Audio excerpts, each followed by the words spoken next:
8장 34절.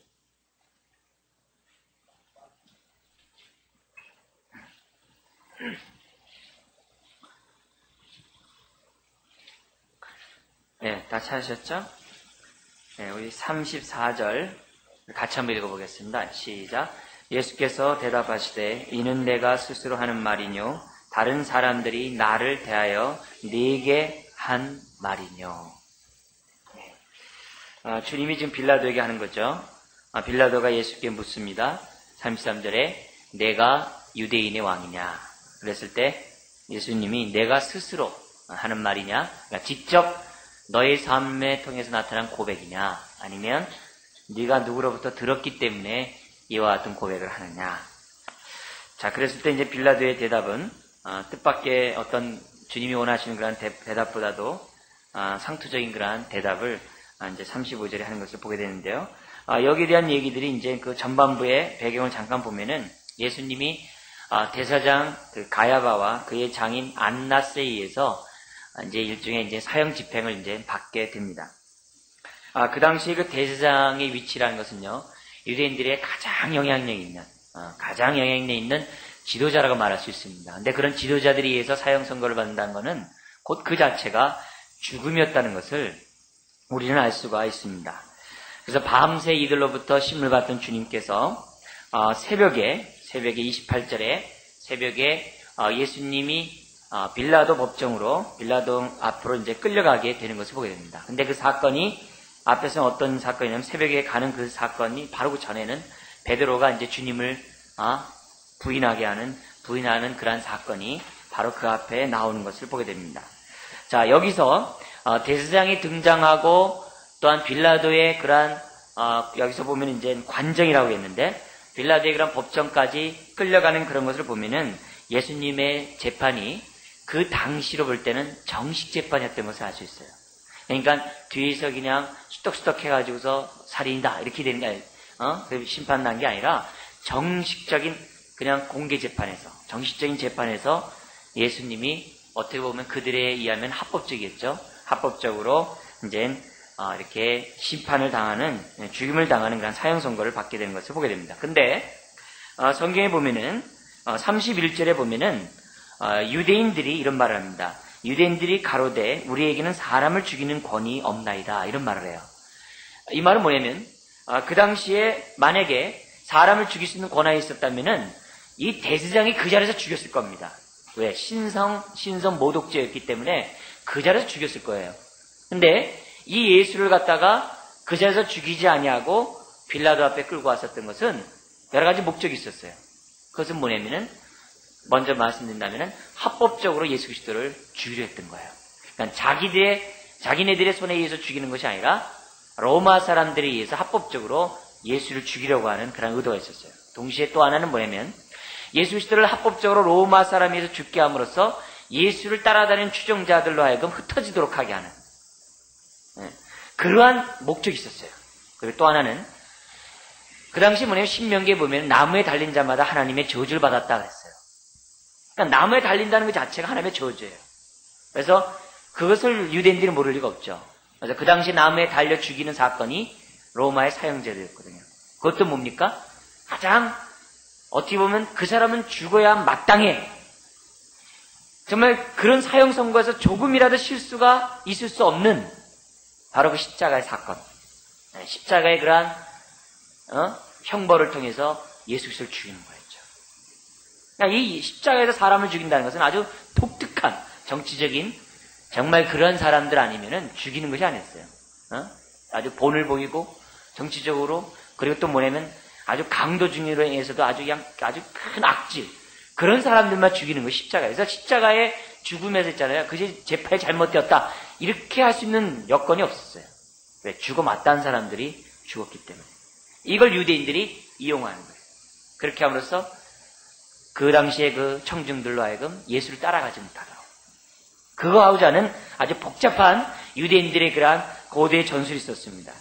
그런 가운데 물론 이제 큰 원인은 뭐냐면 그들은 사람을 죽일 권한이 없었습니다. 그래서 그들은 빌라도 앞에 데려왔고 당시 빌라도와 이 대제사장과 유대 종교 지도자 사이에는 굉장히 사이가 안 좋았다고 합니다. 그래가지고서 만나는 것조차도 꺼리고 빌라도 자신도요 아주 참 골치 아픈 그러한 상황 가운데 있었다라고들 얘기합니다. 자, 그런 가운데 새벽에 예수님은 빌라도 관정에 끌려가는 가운데 예수님은 빌라도 앞에서 그냥 어떻게 보면 그냥 공식적인 그러한 재판보다도 그냥 만남으로서 이루어지는 그러한 재판을 받게 됩니다. 자, 근데 그 때가 어느 때라고 얘기하고 있습니까? 그때 보니까는 때가 여러분들이 분위기상 볼 때 어떤 때입니까? 거기에 28절에 보면은 새벽이라 거기 보면은 관전에 끌고 가니 새벽이라 저희는 더럽힘을 받지 아니하고 유월절 잔치를 먹고자 하여 관정에 들어가지 아니하더라. 때는 어느 때입니까? 유월절 때. 그 유월절 때에 예수 그리스도를 갖다가 로마 법정에 세워서 예수 그리스도를 죽게 하는 그런 사건이죠. 그러니까 이 당시에 유대 지도자들이나 빌라도 사람이나 세상 그 누구도 바로 예수 그리스도가 유월절에 어린 양으로서 죽게 된다는 사실을 알고 있는 사람은 아무도 없었어요. 네, 아무도 없었어요. 참 하나님의 어떻게 보면은 지혜이고 하나님의 정말 어떻게 보랄까요? 도대체 인간들이 생각하지 못하는 하나님의 일종의 구원 계획이라고 말씀드릴 수 있죠. 예수님 유월절 제물로 이 땅에 오신 거 아닙니까? 네? 근데 이들은 지금 뭐냐면 예수를 죽이면서도 바로 그것이 하나님의 뜻 가운데 하나님의 주관 가운데 이루어진다는 사실을 아무도 몰랐어요. 짐승의 제사가 아니라 예수 그리스도로 말미암아 단번에 완전히 영원히 인간의 죄가 사한다라고자 하는 하나님의 의도를 사람들은 전혀 몰랐어요. 누구만 알았습니까? 하나님과 예수 그리스도. 네. 예수 그리스도. 자, 이들은 나름대로 유월절을 거룩하게 지키고자 관정 바깥에서 합니다. 안으로 들어오지 않습니다. 왜? 유월절에 이방인과 접촉하는 것은 불경한 것이었기 때문에 관정 안에 안 들어갑니다. 그러자 빌라도가 나옵니다. 그러니까 얼마나 유대인들이 정말 끈질긴 사람이었으면 빌라도가 바깥까지 나왔겠어요. 하여튼 그 분위기를 생각해 보세요. 나올 수밖에 없는 그런 분위기. 자, 그러자 빌라도가 상투적인 질문을 합니다. 29절입니다. 같이 읽어볼까요? 그러므로 빌라도가 밖으로 저에게 나가서 말하되 너희가 무슨 일로 이 사람을 고소하느냐. 상투적인 질문으로 하고 어떻게 보면 약간 좀 화도 나 있겠죠. 귀찮겠죠. 새벽서부터 나와서 더나 자기를 나오게 해서 얘기하니까 분위기가 별로 좋지 않아요. 그러자 30절에 보면은 이 사람이 행악자가 아니면 내가 우리들이 어떻게 당신에게 넘겼겠습니까? 사실 저희 빌라도는 이 종교적인 문제에 간섭하고 싶지가 않았죠. 그러나 사람을 죽일 권한이 유대인들이 없었기 때문에 빌라도에 가서 죽이라는 것이죠. 그래서 종교적으로는 죽일 수 없으니까 정치로 죽입니다. 그것이 뭡니까? 이 사람이 바로 스스로 유대인의 왕이라고 자청했습니다. 이렇게. 그 당시에 로마 황제 외에 왕을 자청한다는 얘기는 반역죄였어요. 반란죄였기 때문에 그 사람들은 사형에 죽을 수밖에 없는 것이 그 당시 환경이었습니다. 이걸 유대인들이 이용해서 빌라도 앞에 와서 예수 그리스도의 죄목을 얘기하게 됩니다. 그러자 33절에 예수 그리스도를 관정에 끌고 들어갑니다. 그리고 묻습니다. 내가 유대인의 왕이냐. 이때 예수님이 그렇다! 라고 하면 그 즉시 죽는 겁니다. 네, 그 즉시 죽는 거예요. 그런데 예수님은 뜻밖의 질문을 오히려 하십니다. 뜻밖의 말씀하시는데 34절 우리가 읽었던 얘기죠. 예수께서 대답하실 때 이는 내가 스스로 하는 말이뇨 다른 사람들이 나를 대하여 내게 한 말이뇨. 그게 고소한 것을 얘기한 것이냐 아니면 네가 들었던 얘기를 앵무새처럼 다시 되묻는 거냐. 자, 저는 이 말씀을 보면서 주님의 이런 말씀을 보면서 이런 것들을 보게 됩니다. 뭐냐면은 우리 주님은 무엇보다 빌라도에게 기회를 주셨던 것 같아요. 어떤 기회일까요? 예수 그리스도를 제대로 알 수 있는 기회. 영생이 뭡니까? 하나님과 그 보내신 자 예수 그리스도를 뭐 하는 거예요? 아는 거잖아요. 그래서 그 마지막 비록 내가 신문을 받고 있는 예수님이 신문을 받고 있는 그런 상황이지만 그런 환경이지만 그렇게 하는 빌라도에게 예수 그리스도의 자신에 대해서 올바로 알게 하고 싶었어요. 자신에 대해서 올바로 드러내고 싶었어요. 그래서 묻는 거죠. 내가 스스로 한 것이냐 아니면 들어서 한 것이냐. 만약에 그때 빌라도가 막 짜증내거나 어떤 그런 모습이 아니라 내가 당신에게 내가 관심이 있는데 소문도 들어와서 왔는데 정말 당신이 진리이십니까? 당신이 만약에 유대인이 아닙니까? 이렇게 진지하게 만약에 물어봤다면은 예수님 거기서 아마 이렇게 기회를 줬을 거예요. 네? 근데 빌라도는 주님이 의도하고 주님이 원하셨던 그 방법대로 빌라도는 주님 앞에 답변하지 않은 것을 보게 됩니다. 오히려 퉁명스럽게 35절에 내가 유대인이냐? 이렇게 얘기를 해요. 저들이 이렇게 얘기하기 때문에 내게 얘기한 것이다. 지금 뭐예요? 스스로 하는 말이 아니라, 여기서 스스로 했단 말은 자기가 깨닫고 자기가 확신한 가운데 말한 것이 아니라, 자기가 체험한 지식 가운데 깨달아서 한 것이 아니라 단지 들어서 나는 말했을 뿐이라 이거죠. 그러니까 빌라도가 내가 유대인의 왕이라고 하는 그 말은 고백의 말이 아니라는 거예요. 고백의 말이 아니라는 것을 오늘 우리들에게 얘기하고 있는 거죠. 빌라도는 소문만 할 뿐이었지 예수 그리스도의 실체에 대해서 알 수가 없었어요. 뭔가 주님에 대해서 진지하게 생각해 볼 겨를이 없었어요. 물론 그 아내가 죽이지 말라고 얘기함으로 빌라도는 어떻게든지 간에 살려두려고 하는 그런 마음이 있었지만, 빌라도는 진지하게 주님의 모습에 대해서 생각해보지 못했던 것을 보게 됩니다. 물론 38절에 보면은 빌라도는 예수 그리스도를 살려주려고 했어요. 그래서 38절에 유대인들에게 얘기해서 그 얘기에서 아무 죄도 찾지 못했다라고 빌라도는 얘기했던 것을 보게 됩니다. 짧은 시간이지만 예수님으로부터 어떤 감명을 받았던 것은 틀림없습니다. 그러나 그렇다 할지라도, 주님에 대해서 감명을 받았다 할지라도 그 감명받은 그것이 그를 구원하지 못했다. 우리는 여기서 매우 중요한 것을 배우게 돼요. 우리가 신앙생활할 때 예수님을 따라했던 수많은 유대인들처럼 예수님의 이적과 능력을 보고서 막 감화 감동받은 사람들이 있어요. 근데 다 떠나고 예수를 못 박아요. 어떤 그렇게 감화 감동이 감화시키는 그것이, 감동된 그것이 사람들 하여금 꼭 구원에 이른다라고 말할 수 없다는 것을 성경우들에게 보여주고 있어요. 감화 감동이 아니라 분명한 주님에 대한 지식에 의한 고백, 분명한 지식에 의한 그 고백이 우리에게 구원을 가져준다는 사실을 우리 한번 이 시간 분명히 상기해야만 한다는 거죠. 그냥 묻어서 가고 분위기상 그냥 남들이 그러니까 그런 속에서 우리들이 신앙생활하는 것이 아니라, 하나님 앞에서 주님이 우리들에게 요구하는 신앙이 무엇인지를 생각해 봐야만 한다는 것입니다. 비록 빌라도는 짧은 시간에 주님부터 감명을 받았어요. 그러나 그는 주님이 원하는 답변을 하지 못했던 것을 보게 됩니다. 자, 살리자고 했을 때 유대인들의 태도가 어땠습니까? 완강하죠. 죽이라. 그래서 빌라도가 또 얘기를 합니다. 한 사람을 놓아주기를 법이 있는데 6월절이면 내가 이 사람을 놓아주겠다. 아니다. 누굴 살려라고 그래요? 바라바를 살려달라. 이 40절에 얘기하는 거 봐요. 참 역설적이죠. 이렇게 보면은 바라바는 졸지에 예수님의 대속제물로 살아나는 사람이 돼요. 그래서 저 어렸을 때 이 바라바 영화 봤거든요. 여러분 보셨습니까? 바라바 영화? 몰라요? 저기 인규 형제한테 얘기해가지고 바라바 한번 보세요. 어렸을 때 그거 보면서 참 감명 깊게 봤어요. 이 도적인 이 바라바가 자기 때문에 예수 그리스도가 죽었다는 것, 예수 때문에 자기가 살아났다는 것을 알고 사형 집행하는 그날 자기가 알고 이제 제가 이렇게 구원받은 것을 알고 예수에 대해서 관심을 갖고 예수를 위해 순교하는 그런 영화가 있어요.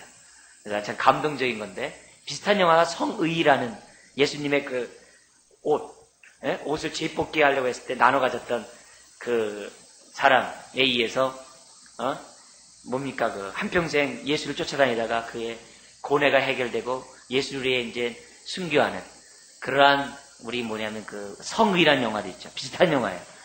안 보셨어요? 한번 보세요. 한번 보시면 여러분의 많은 도움이 될 거라 생각하는데, 자, 그러자 빌라도는 예수 그리스도를 결국 죽일 수밖에 없어요. 왜? 시끄럽거든요. 정치하는 사람들은 시끄러운 거 싫어하거든요. 그래서 예수 그리스도를 내어주는 것을 보게 됩니다. 자, 이런 말씀을 통해서 우리는 크게 두 가지를 오늘 여러분들에게 말씀드리고 싶습니다. 첫 번째는 32절입니다. 같이 한번 읽어볼까요? 이는 예수께서 자기가 어떠한 죽음으로 죽을 것을 가리켜 하신 말씀을 응하게 하려 함이라. 예수님이 무죄하셨음에도 불구하고 예수 그리스도가 정말 사람들이 볼 때 흠이 없고 심지어 빌라도의 입장에서 보더라도 죄가 없음에도 불구하고 왜 죽으셔야만 했는가? 그것은 바로 뭐냐면 하나님의 말씀을 응하려고자 하는 그 뜻에서 죽으셨다는 것을 우리들은 우리 성경 우리들에게 가르쳐주고 있다는 것이죠. 그러니까 그 당시 고소자나 재판관이나 그 모두가 누구에 의해서 움직인 것입니까? 말씀에 의해서, 하나님의 뜻에 의해서 움직였다는 것을 보여줍니다. 이걸 통해 우리들이 알아야 할 것은 뭡니까? 오늘날에도 보면은 내가 이해하지 못하는 것들이 우리 주변에서 많이 벌어져요. 예를 들면 뭐 9.11 테러라든지 우리나라에서 벌어진 여러 가지 여타의 사건이라든지 세계에서 흐름의 이런 조류라든지 이런 걸 보면은 우리들이 잘 모릅니다. 또 왜 그런 일들이 계속적으로 빈번하게 발생하는가, 또 좋지 않은 그런 얘기들이 들을 때마다 불안하게 짝이 없을 때가 많습니다. 그러나 분명한 사실은 그 이면에 하나님이 갖고 계시는 뜻이 있다는 사실을 우리는 생각하는 것이 중요해요. 국가적으로, 세계적으로 하나님의 다루시는 손길이 있다는 사실을 우리는 기억해야 돼요. 이걸 어디서 배우냐면 우리는 다니엘서를 통해서 많이 배워요. 이스라엘 안에서만이 하나님이 왕이시고 이스라엘 안에서만이, 경내에서만이 하나님이 이스라엘을 통치하신 분을 알았는데 그게 아니라는 거예요. 그 당시 바벨론 제국이라든지 이런 메데바사 제국의 그 거대한 나라도 누구 손 안에 있다는 거예요? 하나님 손 안에 있다는 사실을 다니엘서를 통해서 우리들에게 보여주고 있지 않습니까? 그래서 그런 의미에서 볼 때 우리가 이런 본문들, 하나님 말씀 응하려 한다는 이런 말씀을 볼 때마다 그렇다. 비록 우리의 짧은 생각으로는 이 세상이 돌아가는 것들을 잘 이해하지 못하지만 그 이면에서는 하나님의 뜻을 이루고자 하는 하나님의 계획이 있다는 사실을 우리는 봐야 됩니다. 그래서 이해가 안 된다고 해서 무관심할 것이 아니라, 그래서 우리들 스스로 아주 종교적이고 교회라는 좁은 울타리 안에서만이 하나님의 뜻을 생각할 것이 아니라 하나님으로부터 하나님한테 우리 기도해야 됩니다. 하나님, 이런 사건을 통해서 우리들이 받아야 될 메시지가 무엇입니까? 우리가 특별 은총이 하나님의 말씀을만이 아니라 일반 은총 속에 나타난 하나님의 뜻이 무엇입니까? 우리 이런 것들을 묻고 또 물어야 된다고 봅니다. 그래야지만이 우리는 하나님이 역사하는 그 앞에 우리의 삶을 드릴 수 있고 우리 때로는 주 앞에 쓰임받을 수가 있다는 것이죠. 이 세상에는 내 뜻대로 내 생각대로 되어지지 않는 것들이 너무나 많은 것 같아요. 너무 많은 것 같아요. 내 생각대로 되지 않는 것들이 너무 많아요. 그러나 분명한 사실은 우리가 믿어야 할 것은 뭐냐면 역사의 주관자는 주님이시라는 거예요. 역사의 주인은 주님이라는 이 고백만큼은 분명히 가져야 돼요. 그래서 비단 국가적인 차원만이 아니라 내 개인에도 똑같습니다. 자, 돌이켜 한번 보세요. 주님이 내 인생의 주인이라는 사실을 믿는 사람과 믿지 않는 사람의 차이점이 뭘까요? 한 가지만 말씀드린다면 삶의 확신과 삶의 불안입니다. 주님이 우리 인생을, 내 인생의 주인이시고 내 인생을 다루신다는 사실을 믿는 사람은 어디든지 간에 주의 지팡이가 자기를 안위한다는 사실을 확신합니다. 그리고 내가 어떠한 길을 간다 할지라도 주께서 나를 보호하고 인도하는 사실에 대해서 확신합니다. 설령 내가 어떠한 것을 잘못 선택한다 할지라도 하나님께서 어떻게 돼요? 때로는 그 내 잘못된 선택을 통해서도 역사할 수도 있고 때로는 그 잘못된 선택을 상대방으로 해서 주변 환경에서 거절되게 함으로 하나님의 뜻을 발견할 수도 있습니다. 중요한 것은 하나님이 내 인생의 역사의 주관자이시고 나의 사소한 나의 문제까지도 하나님이 다루고 있다는 사실을 우린 기억해야 돼요. 그래서 무조건 내가 이해돼야 되고 무조건 내 뜻대로 문제가 다 되어진다고 생각하면서 일을 하려고 하는 것은 좋은 자세가 아닙니다. 때로는 나의 삶 속에 이해하지 못하는 일들이 있다는 사실을 인정해야 돼요. 그러나 분명한 사실은 주님이 내 인생을 인도한다는 거예요. 내 인생의 주님이라는 거예요. 손 한번 이렇게 들어보세요. 이렇게 합니다. 오른손 손. 주님은 내 안에 계시다. 네, 한 번만 더 해볼까? 주님은 내 안에 계시다. 네. 믿으십니까? 내 안에 계신 그 주님은 내 인생의 주님이세요. 그러니까 그분이 내 인생을 이끌어 하신다는 거예요. 여기에 대한 분명한 확신이 있어요. 근데 만약에 이런 확신이 없다면 어떻게 돼요? 야고보서에 있는 것처럼 두 마음을 품어요. 두 마음을 품어요. 불안해요. 그래서 이런 사람은 뭐라 그럽니까? 주님이 뭐라 그래요? 구하지도 말라 그래요. 구하지도 말라. 기도하지도 말라. 이게. 그러니까 우리들 앞에 인생에 많은 문제들이 있어요. 많은 문제들이 있어요. 정말 순간순간 결정해야 될 것들이 많이 있어요. 그럴 때마다 사람들이 두 가지 태도를 취해요. 하나는 뭡니까? 소극적인 태도를 취하는 거예요. 끝까지 가만히 있는 거예요.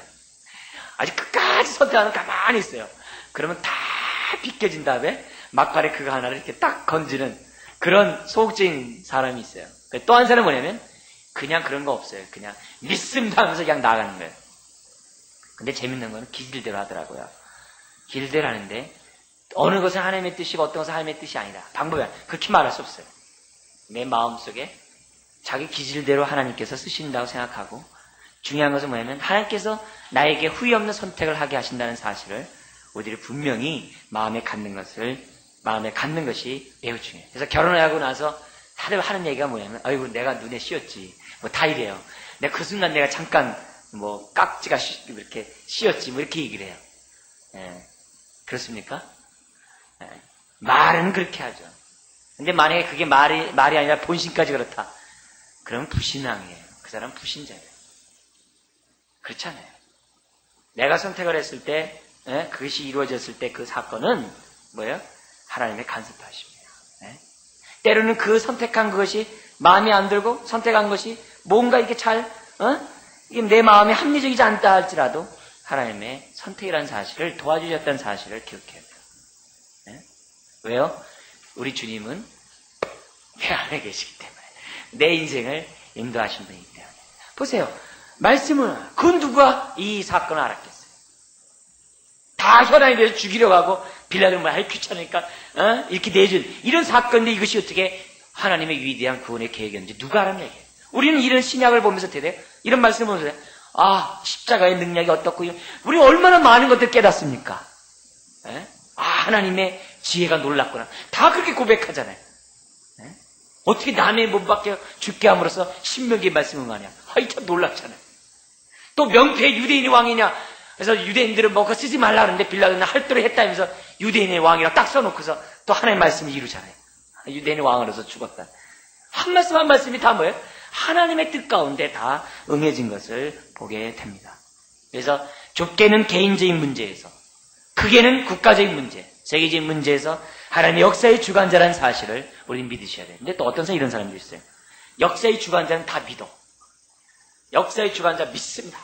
이 세상을 운행하고 이 세상을 다스리는 거 다 믿습니다. 근데 뭘 안 믿어요? 내 안에 있는 주님을 안 믿어요. 내 삶의 역사의 주인이라는 사실은 안 믿어요. 그래서 제가 여러분이 하는 말씀이 뭐 있죠? 주님 내 인생 주 앞에 드립니다. 받아주십시오. 이건 합니다. Everything, 모든 것 드리겠습니다. It's nothing. 이건 아무것도 아니에요. 하나님 앞에서 모든 것 드리겠다고 해서 준 사람 한 사람도 못 봤어요. 모든 것 주겠다는 사람이 시간 아까워하고요. 자기 뭐 노력 아까워하고요. 뭐 아까워하고요. 다 아까워해요. 하나님이 원하는 건 뭐예요? Something. 주님 내가 이것 드리겠습니다. 이렇게. 하나님 내가 이것 드리겠습니다. 하나님 받아주십시오. 이렇게 해야지. 그래야지 뭐냐? 그래서 something 한 사람이 뭐예요? 모든 걸 드리는 거예요. everything을 드릴 수 있어요. 그래서 신앙생활 때 우리 조심해야 돼요. 하나님 모든 거 그러지 마세요. 항상 이것 드립니다. 그리고 이것도 드립니다. 그리고 저것도 드립니다. 저것도 드립니다. 그 사람이 모든 것 드리는 거예요. 그렇지 않고 우리가 신앙생활 한다는 건 아니에요. 그래서 우리들이 착각하지 말아야 할 것은 주님을 알 때 들어서 아는 것이 아니라 스스로 알아야 돼요. 주님이 내 안에 계시다는 것을 들어서 아는 것이 아니라 나의 스스로의 고백이 되도록 해야 돼요. 고백. 그분이 역사의 주인이라는 것이 들어서 하는 것이 아니라 나의 삶 속에서 알아야 돼요. 그래서 모든 것들이 역사의 주관자이신 하나님의 뜻 가운데서 이루어진다는 사실을 믿으셔야 돼요. 네. 여러분, 세상 역사를 주관하신 분이 하나님 믿으십니까? 그렇다면 그분이 내 인생도 뭐 한다고요? 네, 주관하세요. 주관하세요. 두 번째로 이런 본문을 통해서 우리들이 알아야 될 것이 무엇입니까? 빌라도는 자신에게 주어진 마지막 기회를 놓쳐버렸어요. 그죠? 마지막 자에게 주어진 그 기회를 놓쳤어요. 만약 빌라도가 신중하게 생각했다면 빌라도는 그 자리에서 구원을 받았을 것입니다. 오늘도 우리들의 삶 가운데는 이와 같은 비슷한 경험들을 많이 합니다. 어쩌면 이 자리가 나에게 주어지는 기회일 수 있어요. 마지막 기회.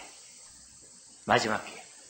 구원을 얻는 데 있어서 마지막 기회도 될 수 있지만 동시에 내가 하나님 앞에 쓰임 받는 데 있어서 마지막 기회도 될 수 있어요.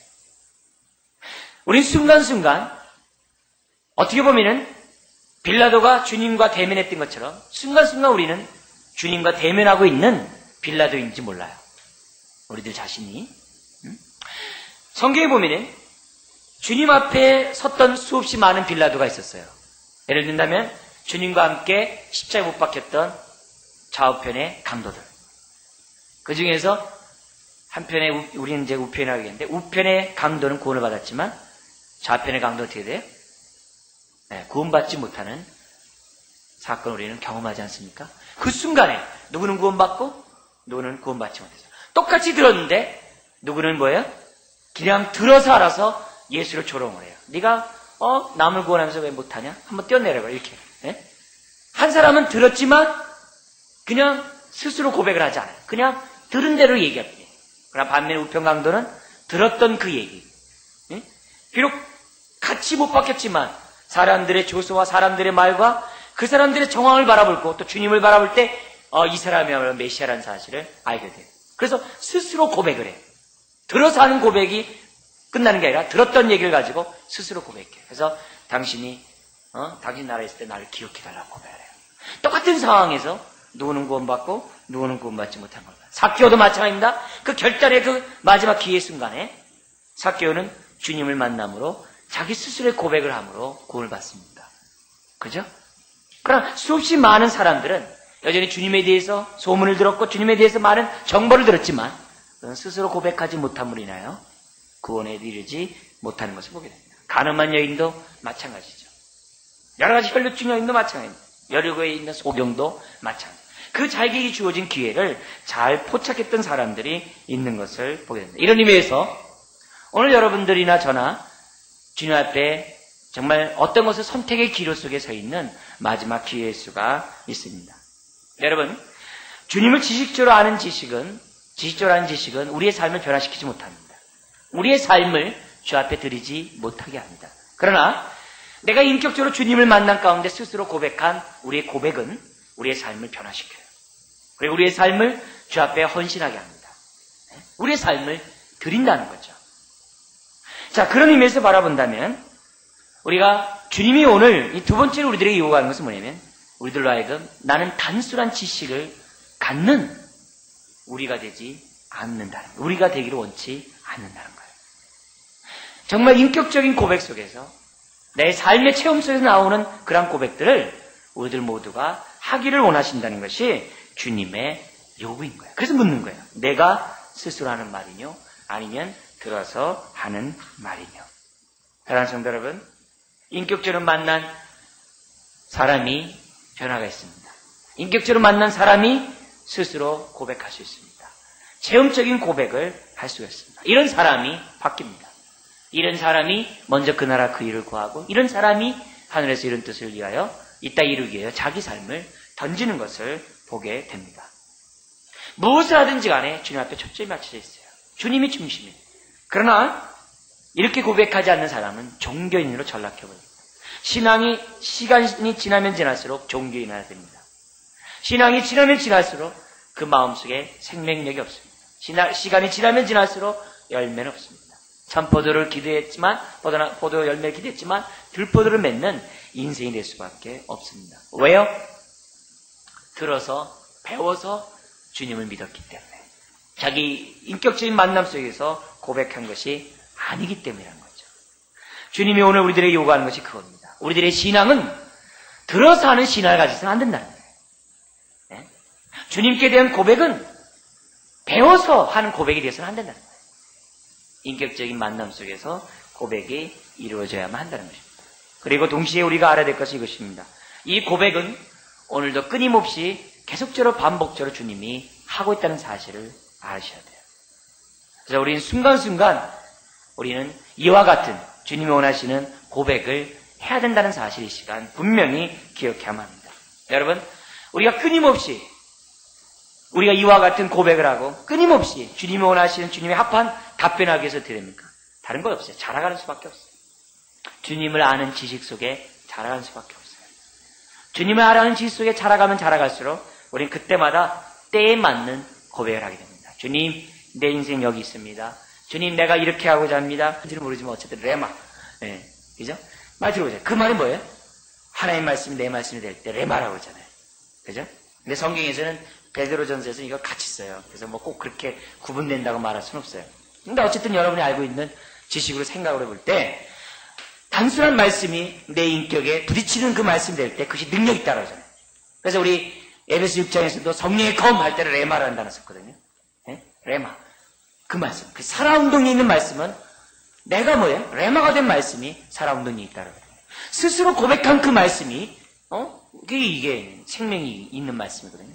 그러니까 그런 의미에서 볼 때 오늘 나의 삶의 모습을 돌이켜보셔야 됩니다. 그동안에 알고 있는 주님에 대한 이 지식들, 예수님은 역사의 주인이고 예수님은 정말 만왕의 왕이시고 예수님은 치료자이시고 예수님은 위로자이시고 예수님은 반석이시고 그 수없이 많은 주님에 대한 그 지식이 들어서 한 것입니다. 아니면 나의 삶의 체험 속에서 나온 고백입니다. 우리는 이 시간에 분명히 나의 모습을 돌이켜보셔야만 합니다. 때로는 하나님은 우리들이 알고 있는 이런 지식적인 주님에 대한 알을 체험적인 지식으로 바꾸기 위해서 하나님이 이렇게 역사를 하세요. 하나님이 이렇게 막 손을 볼칠 때가 있어요. 그런 것들이 그 대표적인 하나님의 그 다루신 손길이 뭐냐면 고난을 주는 거예요. 우리 인생이 고난을 만나게 해요. 그래서 고난을 만나게 해서 고난 속에서 자기가 그동안에 알았던 그 하나님의 말씀을 어떻게 돼요? 들어서 알고 배워서 했던 그 말씀을 삶 속에서 이렇게 체험적으로 고백하게 만드십니다. 뭘 통해서요? 고난을 통해서. 그래서 사람들은 어려울 때 주님을 만나는 거예요. 밍숭밍숭할 때 주님 만나는 것보다도 힘들 때 주님 만나요. 등 따실 때보다도 아주 그냥 막 어려운 일 만날 때 사람들은 주님을 만나요. 왜요? 그때 비로소 내가 갖고 있는 지식을 가지고 주님에 대한 지식을 가지고 주의 십자가 앞에 나가거든요. 그리고 하나님 앞에 씨름하거든요. 그리고 나와서 그런 고백을 하거든요. 그러니까 우리가 잘 아는 욥 같은 경우도 보세요. 네? 말로만 들었던 하나님 내가 눈으로 직접 배웠으며 그러잖아요. 네? 그래서 욥기전 앞에는 그렇게 고난이 길어요. 근데 주님을 만난 거 장은 한 장이에요. 굉장히 짧아요. 그게 인생이에요. 그래서 우리의 인생은 결국 뭘 알아가는 거예요? 네? 하나님을, 말로만 들었던 하나님을 눈으로 목도하는 것이 그게 신앙이에요. 그래서 우리가 마지막 딱 눈을 감고 주님 앞에 딱 갔을 때 주님 내가 이렇게 꿈에도 그리고 말로만 듣고 이렇게 직접 알았던 것이 정말 사실이었군요 하면서 이제 입술로 이렇게 감격 속에 이렇게 다 고백해보세요. 얼마나 은혜스럽겠어요.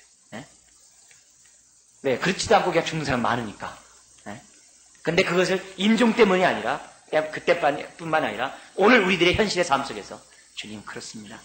주님은 과연 살아계시고 주님은 과연 내 인생의 주님이시군요. 이렇게 고백한다면 우리 주님이 얼마나 기분 좋으시겠어요. 그죠? 주님은 그래서 지금도 우리의 삶으로 하여금 들어서 한 지식을 고백하도록 하기 위해서 여러 가지 손길을 써요. 그래서 고난뿐만 아니라 때로는 이렇게 해요. 우리의 삶 속에 심각한 문제를 놓고 결단하게 함으로써 우리의 지식을 휙 이렇게 뒤집어 놔요. 어떤 일을 결정할 때 고민하는 거예요. 하나님 이거 어떻게 됩니까? 하나님 내가 이거 어떻게 결정해야 됩니까? 제가 어떻게 하는 것이 하나님 기뻐합니까? 매년 기도만 하다가 막판에 결정을 해야 돼. 하여튼 어쨌든 결정을 해야 돼. 그때 이제 내 신앙의 모습을 돌이켜보는 거예요. 하나님 참 이렇게 선택하기 힘든 것이 도대체 무엇 때문입니까? 이러면서 막 고민해요. 막 고민하다가 딱 결정을 하고 나면 어떻게 돼요? 수준이 이제 딱 높아진 거예요. 이런 가운데서 하나님이 함께 하셨군요. 내가 알고 있는 이런 지식들이 이것이 정말 진짜였군요. 내가 만난 주님이 진짜였군요. 이렇게 간섭하셨군요. 이러면서 이제 마음속에 어떻게 돼요? 더 담대함이 생기는 거예요. 그죠? 네, 우리 청춘 남녀들 결혼 문제 이런 문제에 앞에서 이제 심각한 결정. 그게 다 주의 은혜예요. 또 뭐예요? 사업하는 사람들 또 진로를 결정할 때 심각하게 해요. 심각하게 결정. 막 생각하게 돼요. 막 고민해야 돼요. 2번 있으면 막 할 텐데 한 번밖에 없을 때 고민해요. 그때 주님 만나는 거예요. 그때 우리들이 알고 있었던 그 지식들이 양적인 그러한 축적들이 질적으로 도약하는 거예요. 그게 선택이에요. 그러니까 내가 알고 있었던 그 지식들이 그냥 질적으로 딱 도약하는 거예요. 그때 주님을 팍 만나서 쑥 크는 거예요. 굉장히 팍 크는 거예요. 그런 은혜가 우리들의 삶 속에 있죠. 또 그뿐만 아니라 뭐 있어요? 날마다 하나님의 설하시고 기뻐하시고 온전한 뜻이 무엇인지 분별하는 친밀한 삶을 살아가는 그런 것들을 통해서 아주 순탄하게 이미 훈련된 가운데 선택하게 하는 그런 은혜도 있어요. 일상적으로 늘 만나게 합니다. 그러니까 이런 의미에서 볼 때 내가 갖고 있는 지식이 체험적인 지식이 많으면 많을수록 그만큼 선택이 빨라요. 그렇겠죠, 그죠? 근데 잘 안 해본 사람 어떻게 돼요? 굉장히 길어요. 굉장히 길어요. 재는 게 많기 때문에. 그렇지 않다.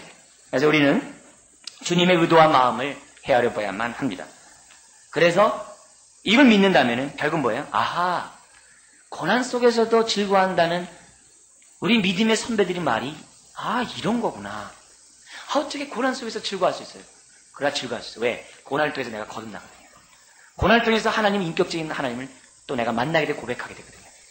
그러니까 고난 속에서도 즐거워하게 되고 고난 속에서도 어떻게 돼요? 소망을 가질 수 있고 인내할 수 있는 능력들을 갖게 된다는 것이죠. 사랑하는 성도 여러분, 주님은 지금도 우리가 주님과 인격적인 만남을 갖게 원하세요.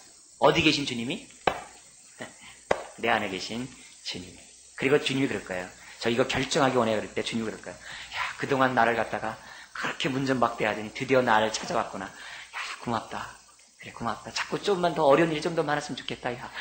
이제 이렇게 하면서 이제 주님이 아마 이제 탁 하면서 나에게 하실 거예요. 그때 뭐예요? 막 이제 하나님 때 기도하고 막 하시다 보면 어떻게 돼요? 주님이 이제 지혜를 주시는 거예요. 막, 주께서 간과를 했잖아요. 그럼 내가 너에게 지혜를 준다 했잖아요. 의의 말씀을 경험하게 하신다 했잖아요. 그러니까 그 말씀을 읽고서, 그렇구나. 하면서 하나님 앞에 고백하고 또 고백. 이것이 바로 주님의 마음이라는 것을 우리는 기억해야 돼요. 빌라도에게 하셨던 이 마음, 오늘 우리들에게 동일하게도 전달된다고 봅니다.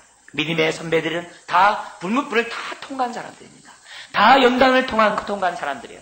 그리고 그런 가운데 그들이 나타난 결정이 뭐예요? 죽으면 죽으리라는 거예요. 한순간에 나온 고백들이 아니에요. 많은 연단 속에서 나온 그 고백이 죽으면 죽으리라. 신앙이 모르고 잘 모를 때는 주요. 처음부터 죽이면 죽겠습니다 이렇게 나가지만은 신앙생활 하면 할수록 부르기 힘든 찬송가 있잖아요. 아골골짝 빈들에 처음엔 잘 부르죠. 그러다가 이제 이게 좀 지나면 이제 이게 부르기 어렵죠. 부르기 어렵죠. 그러다가 너 저기 좀 갈래? 이렇게 하면 이제 진짜 이 살기 힘든 곳에 선교 사역을 갈래 그러면 이게 생각이 복잡해진 거죠. 교육은 어떻게 하고요? 뭐 이러면서 이제 합리화되면서 자기가 앉아있죠. 그러나 삶 속에서 연단되면 어떻게 돼요? 어딘들 못 가오리까? 딱 나가는 거죠. 주님 내가 뭘 아낍니까? 딱 나가는 거죠. 내가 정금같이 나올 것인데 뭘 내가 생각하겠습니까? 이랬습니다. 자, 주님은 아셨습니다. 인격적으로 주님을 아는 것과 그렇지 않은 사람들의 그 결과가 어떠한 것을 알고 있습니다. 누가 헌신합니까? 누가 주님의 증인이 됩니까? 주님을 인격적으로 만난 사람이 아니면 할 수가 없는 것입니다. 인격적으로 만난 사람, 그 사람이 주의 뜻을 이룰 수 있고 하나님의 역사함을 체험할 수 있고 주 앞에 쓰임받을 수 있습니다. 주님은 우리가 성경을 듣고 읽고 성경을 묵상할 때마다 동일한 질문을 합니다. 이 말씀이 너에게 영이요 생명의 말씀이라. 주님은 지금도 오늘도 말씀을 통해서 우리에게 말씀하고 있습니다. 그래서 우리가 이런 말씀을 들을 때마다 주님, 이 말씀이 나의 삶의 고백이 되기 원하고 이 말씀이 나의 삶 속에 살아 운동력 있기를 원합니다. 라고 하는 마음의 자세를 가져야만 할 겁니다. 사랑하는 성도 여러분, 여러분 예수 그리스도를 들어서 하셨습니까? 배워서 하셨습니까? 아니면 직접 알았습니까? 여러분 이 하나님의 말씀이 지금도 살아 운동력인 것을 들어서 하셨습니까? 배워서 하셨습니까? 직접 하셨습니까? 성경에 나타난 수없이 많은 것들, 여러분들은 삶의 체험을 통해서 고백합니까? 아니면 그냥 배운 것으로 끝나고 있습니까? 주님은 오늘도 우리들이 하나님의 말씀을 통해서 인격적인 교제를 하기 원하고 또한 인격적인 고백을 하기를 원합니다. 여러분이 이와 같은 고백들이 여러분의 삶 속에 보다 더 넘쳐나기 원합니까? 보다 더 향상되기 원합니까? 그렇다면 두 가지를 반드시 하십시오. 첫째는 증거하십시오. 하나님의 깨달은 이 말씀을 내가 증거하십시오. 확신 속에 증거하십시오. 확신에 증거하십시오. 하나님 이런 말씀이 나의 삶의 고백이 되기 원합니다. 자꾸 증거하고 주변 사람들에게 예수 그리스도가 영이요 생명이라는 사실을 우리는 증거해야 됩니다. 두 번째는 뭘 해야 됩니까? 주님과의 교제 속에 자라가고자 하는 열망을 가지고 말씀을 대하십시오. 그래서 호세아 선지자가 말합니다. 하나님을 알라 힘써 알라. 주님은 오늘 우리들이 성경의 증인들이 되기 원하고 하나님의 증인이 되기 원합니다. 오늘 누가 나를 위하여 갈고 그 질문이 오늘 우리들에게 동일하게 전달되고 있습니다. 하나님 앞에 올바로 답변하는 여러분이 되기를 주님 부탁드립니다. 기도하겠습니다. 하나님 아버지, 주님은 우리가 주님의 증인이 되기를 원하심을 압니다. 주여, 우리가 직접 주님을 알지 아니하고 우리가 어찌 주님의 증인이 될 수 있겠습니까? 아버지 하나님, 오늘도 우리 모두가 하나님 말씀 앞에 우리가 올바로 대면할 수 있도록 주님 도와주시고, 우리들이 단지 들어서 우리가 앵무새처럼 되풀이하는 것이 아니라 우리의 인격적인 고백 속에서 아버지 하나님 우러나오는 산 고백을 할 수 있도록 우리를 붙잡아 주시기만을 원합니다. 주님, 누가 헌신하며 누가 주 앞에 쓰임받을 수 있겠습니까? 아버지 하나님, 인격적인 알미 없는 사람이 어떻게 주 앞에 의생을 드릴 수 있겠습니까? 아버지, 나의 지난날, 지금 나의 신앙의 모습이었다는지를 이 시간 돌이켜보기를 원합니다. 주여, 나의 믿음의 기초가 들어서 한 말씀 가운데 세우고 있습니까? 아니면 스스로 고백하는 가운데, 깨달은 가운데 나타난 그 고백 위에 왜 신앙을 세우고 있습니까? 아버지 하나님, 주는 그리스도시요 살아계신 하나님의 아들이라고 고백한 베드로의 그 고백 위에 교회를 세우셨던 것처럼, 주님, 우리도 역시 그와 같은 동일한 고백 속에서 우리들의 신앙이 세워지기를 원합니다. 주여, 모래 위에 집을 짓는 것이 아니라 반석 위에 집을 짓기를 원합니다. 아버지 하나님, 오늘도 주님이 동일하게 끊임없이 질문하고 반문하는 이 질문 앞에 우리가 올바로 반응할 수 있도록 주님 도와주시옵소서. 나의 삶이 얼마나 생명력이 있으며 나의 삶이 얼마나 주여 사람들을 살리고 있습니까? 아버지 하나님, 우리의 삶을 붙잡아 주시옵시고 종교인으로 전락하지 않도록 우리를 붙잡아 주옵소서. 모든 역사를 주관하신 주님, 내 인생 또한 주관하신 주님을 믿습니다. 나의 삶의 여러 가지 문제 앞에, 사건 앞에, 고난 앞에, 여러 가지 결정 앞에 주님의 주님 되심을 인정하고 주님 앞에 산제사로서 나아가기 원합니다. 주께서 함께 해주시고 우리의 삶을 사용하여 주시옵소서. 우리를 사랑하시되 끝까지 사랑하신 주님을 찬양합니다. 주께서 우리를 통하여 아버지 이루고자 하는 하나님의 뜻을 우리가 믿습니다. 내 인생 여기 싸우니 주여, 내가 구체적으로 주 앞에 내 인생 드리곤 합니다. 주님 받아주시고 우리를 사용하여 주시옵소서. 믿사오며 예수님의 이름으로 기도드리옵나이다. 아멘.